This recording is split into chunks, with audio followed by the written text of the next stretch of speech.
আসসালামু আলাইকুম। সদ্য গ্রাজুয়েশন শেষ করা ছেলে বাবার কাছে জানতে চাইলো, বাবা জীবনের মূল্য কি? তখন বাবা তাকে একটি মূল্যবান পাথর দিয়ে বলল, যাও, এই পাথরটি নিয়ে একটি সবজির দোকানে যাও।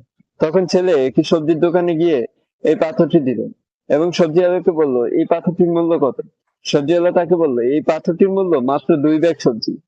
তখন ছেলেটি ওই পাথরটি ওইখানে বিক্রি না করে বাবার কাছে নিয়ে এসে বলল, বাবা, তাহলে কি জীবনের মূল্য মাত্র 2 ব্যাগ সবজি?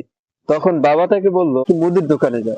তখন ছেলে এই পাথরটি নিয়ে একটি মুদির দোকানে গিয়ে পাথরটি দিল এবং বলল, এই পাথরটির মূল্য কত? তখন মুদির দোকানদার তাকে বলল, এই পাথরটির মূল্য 2 ব্যাগ চাল। তখন ছেলে ওই পাথরটি নিয়ে বাবার কাছে ফিরে এলো। তখন বাবাকে জিজ্ঞেস করলো যে, বাবা, তাহলে কি জীবনের মূল্য 2 ব্যাগ চাল? তখন বাবা তাকে একটি দোকান দেখিয়ে বলল, এই দোকানে নিয়ে যাও। তখন ছেলেটি এই পাথরটি একটি স্বর্ণকারের দোকানে নিয়ে গেল। তখন দোকানদারকে জিজ্ঞেস করলো যে, এই পাথরটির মূল্য কত? তখন দোকানদার তাকে বলল, আমার পুরো দোকান বিক্রি করেও এই পাথরটির মূল্য পরিশোধ হবে না।